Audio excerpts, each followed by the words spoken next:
Vamos ao quarto vídeo da nossa aula 4. Vamos falar do teorema do núcleo e da imagem, um dos principais teoremas do estudo de álgebra linear. Bem, diz o teorema: sejam U e V espaços vetoriais de dimensão finita sobre R. Dado uma transformação linear f de U em V, temos que a dimensão de U vai ser igual à dimensão do núcleo da f mais a dimensão da imagem da f. Vamos a uma demonstração. Então, primeiro tomamos uma base do núcleo da f. Então, seja B1, formado pelos vetores o 1, o 2 até o R, uma base do núcleo da f. Como o núcleo da f está contido em U, pelo teorema do completamento, podemos acrescentar vetores a essa base B1 do núcleo até obter uma base B2 do espaço vetorial U. Então, B2 vai ter os mesmos vetores da base do núcleo, mais os vetores V1, V2 até Vs, que completam a base de U. Agora, nós queremos provar que f aplicado nesses vetores que a gente acrescentou, f de V1, f de V2, f de Vs, esse conjunto dessas imagens de f é uma base da imagem de f. Bem, então como é que a gente prova que é uma base? A gente pega um vetor e mostra que ele se escreve como combinação linear desses elementos, sendo esse vetor um elemento da imagem de f. Então façamos isso. Seja V pertencendo à imagem de f. Então existe U pertencendo a U, tal que V vai ser igual a f de U. Bem, logo existem α1, α2 até αr mais s, números reais, tais que U se escreve como combinação linear dos vetores o 1, o 2, o R até Vs, que são justamente os vetores que compõem a base de U, a base B2. A ideia agora é aplicar f em U. Quando eu aplico f em U, eu vou ter V. E ao aplicar f em U, eu também vou aplicar f desse outro lado da igualdade. Só que desse lado nós temos uma combinação linear dos vetores da base B2. Então, o que vai acontecer? F dessa soma vai ser a soma das f's. Então, eu vou ter f de α1, o 1, mais f de α2, o 2, e assim por diante. Só que f de α1, o 1, eu vou poder colocar o α1 para fora. Então, vai ficar α1, f de u1, depois α2, f de u2, e assim por diante. Então, façamos isso. Então, como dissemos, obtivemos V igual a f de U igual a α1 f de u1 mais α2 f de u2 e assim por diante. Só que vale observar que f de u1, f de u2, f de ur, etc., vão ser todos o vetor nulo do espaço vetorial V, porque o 1, o 2 até o R são justamente vetores da base do núcleo da f. Portanto, na verdade, V não é toda essa combinação linear. V só precisa da combinação linear a partir do V1 em diante. Ou seja, V, que é igual a f de U, vai ser igual a alfa R mais 1 vezes f de V1 mais etc. até alfa R mais S f de Vs. Então, isso mostra, na verdade, que V se escreve como combinação linear dos vetores que nós queríamos mostrar. Ou seja, em outras palavras, a gente acabou de mostrar que a imagem de f é gerada por esses vetores, f de V1, f de V2 até f de Vs. Bem, para mostrar que é uma base já dei o primeiro passo, mas eu preciso mostrar também que uma combinação linear nula desses vetores só é possível se os coeficientes também forem nulos. Então façamos uma combinação linear nula desses vetores, onde os coeficientes são os beta-i's, né? Beta 1 f de V1, beta 2 f de V2, assim por diante, onde esses beta-i's são números reais para todo i variando desde o 1 até o s. Pois bem, então o que eu tenho? Ora, eu tenho beta 1, posso colocar para dentro, vai ser f de beta 1 V1. Depois o beta 2 eu posso fazer o mesmo, vai ser f de beta 2 V2 e assim por diante. Aí eu vou ficar com soma de f's. mas soma de f's pode ser escrito como f da soma. Então eu coloco f aqui fora e coloco toda a combinação linear dentro. Ora, mas f disso daqui dá como resultado o vetor nulo do espaço vetorial V, significa dizer que esta combinação linear é um vetor que está no núcleo da f, né? Esta combinação linear é um vetor que está no núcleo da f. Ora, então eu posso escrever esta combinação linear como uma combinação linear de vetores da base do núcleo, que é o nosso B1. Ou seja, existem λ1, λ2 até λr, números reais, tais que esse vetor, que está escrito como combinação linear, se escreve como combinação linear de vetores de B1, que é a base do núcleo da f. Ora, mas escrevendo assim, a gente tem a vontade de passar todo mundo para o mesmo lado, e aí quando a gente passa todo mundo para o mesmo lado, a gente tem o vetor nulo. Ora, então o que eu tenho aqui é uma combinação linear dos vetores V1, V2 até Vs e o 1, o 2 até o R. A menos da ordem, isso daqui são justamente os vetores da base B2, da base de U. Portanto, se eu escrevo uma combinação linear nula com os vetores de uma base, significa dizer que todos esses coeficientes aqui, beta1, beta2, beta-s, λ1, lambda2 até lambda-r, todos eles são zero. Ora, nem me interessavam todos. Para mim bastavam que fossem apenas B1, B2, beta1, beta2 até beta-s nulos. Com isso eu já tenho que esse conjunto aqui é LI. Então, como ele gera a imagem e ele também é LI, ele é uma base da imagem de F, como a gente queria demonstrar. Bem, feito isso, agora a gente pode contar os vetores de cada base, né? Então, a base da imagem tem S vetores.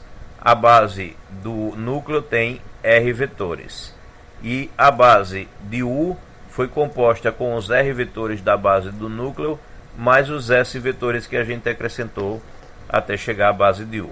Ou seja, nós concluímos que a dimensão de U vai ser R, que é a quantidade de vetores da base do núcleo, mais S, que foram os vetores que a gente acrescentou, e quando a gente aplicou os F1, F2 até Fs, a gente continuou tendo S. Portanto, R é a quantidade de vetores da base do núcleo e S é a quantidade de vetores da base da imagem. Assim, a dimensão de U é igual à dimensão do núcleo mais a dimensão da imagem. Isto prova o que a gente queria. Bem, vamos ao corolário. Sejam U e V espaços vetoriais sobre R com a mesma dimensão finita n, e seja f de U em V uma transformação linear. Então são equivalentes às seguintes afirmações. Se f é sobrejetora, então ela também é bijetora. Se é bijetora, também é injetora, e se isso daí acontece, f transforma uma base de U em uma base de V, isto é, se B é uma base de U, então f de B é uma base de V. Vamos a uma demonstração. Naturalmente vamos demonstrar primeiro que 1 implica 2. Então, por hipótese, f é sobrejetora. Então, dessa forma, temos que a dimensão da imagem da f é igual à dimensão de V. Isso simplesmente porque é isso que significa f ser sobrejetora. Mas a dimensão de U é igual à dimensão de V. Faz parte da nossa hipótese, né? Até dissemos que a dimensão deles dois será a mesma e será n. Então, dessa forma, a dimensão de U igual à dimensão do núcleo mais a dimensão da imagem é o que nos garante o teorema do núcleo e da imagem. Só que a dimensão da imagem é igual à dimensão de V, que por sua vez é igual à dimensão de U. Então, quando a gente escreve essa igualdade, fica claro que ela só é possível se a dimensão do núcleo for igual a zero. Mas a dimensão do núcleo ser igual a zero significa dizer que o núcleo só tem o elemento neutro de U, o elemento neutro da adição de U. E isso só acontece se f for injetora. Bem, por hipótese ela já era sobrejetora e nós concluímos que ela é injetora, então consequentemente ela é bijetora. Agora, o que falar de 2 implica 3. Ora, se f é bijetora, então pela própria definição f também é injetora. Então 2 implica 3 é um resultado imediato vindo da definição de bijetora, do fato de que f é uma aplicação bijetora. Agora vamos falar de 3 implica 4, ou seja, vamos supor que f é injetora e mostrar então que f transforma uma base de U em uma base de V.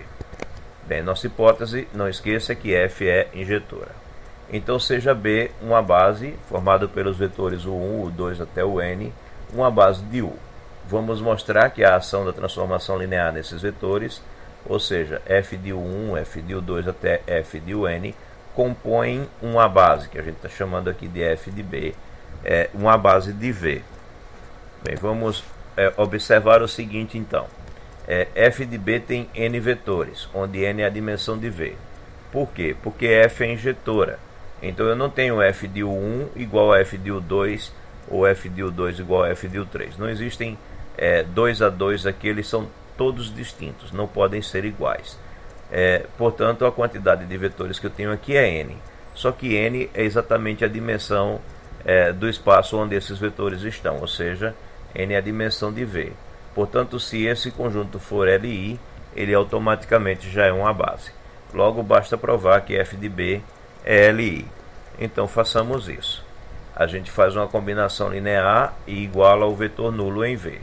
Ou seja, α1 f de U1, α2 f de U2 e assim por diante, igualado ao vetor nulo, onde os α's são números reais. Ora, mas eu posso então tirar esse f em cada uma das parcelas. Aí eu vou ter f de α1 U1, f de α2 U2 e assim por diante. Mas aí soma das f's pode ser escrito também como f da soma. Então dessa forma eu vou ter f dessa soma, que é o que vai ficar dentro do parêntese no argumento da f. Mas isso está dando como resultado o vetor nulo em V. E como f é injetora, só pode associar o vetor nulo ao próprio vetor nulo. Não tem como esse vetor daqui de dentro não ser o vetor nulo em U. Então a gente conclui que essa combinação linear é uma combinação linear nula. Só que os vetores que nós colocamos aqui são vetores da base de U, né? Ou seja, B é base, é a base de U, logo esses números aqui, α1, α2 até αn, são todos nulos. Mas isso implica exatamente que f de B é Li, portanto f de B é base de V. E assim a gente concluiu que 3 implica 4. Agora, para fechar o ciclo, eu preciso mostrar que 4 implica 1. Então façamos isso. Seja V pertencendo a V. Bem, devemos manter em mente o que temos como hipótese. A hipótese nos diz que f leva base em base. E o que queremos provar? Queremos provar que f é sobrejetora. Então seja V em V. Por hipótese, se B é igual a U1, U2 até o N é uma base de U, então f de B igual a f de U1, f de U2, f de UN é uma base de V. Ora, existem beta1, beta2, beta-n em R, tais que V se escreve como combinação linear de f de U1, f de U2 até f de UN, porque f de B é base e V é um vetor em V. Então, colocando novamente o f para fora, né? Então nós temos que V vai ser f desse vetor aqui, que é uma combinação linear de vetores da base B, que é uma base de U. Portanto, V é igual a um f de U, onde U é justamente o vetor obtido por essa combinação, está em U. Isto é, nós provamos que f é sobrejetora, porque a gente pegou um vetor no contradomínio, em V, e mostramos que esse vetor é imagem de um vetor do domínio, ou seja, de um vetor que estava no espaço vetorial U. Bem, isomorfismos e automorfismos a gente deixa para o próximo vídeo.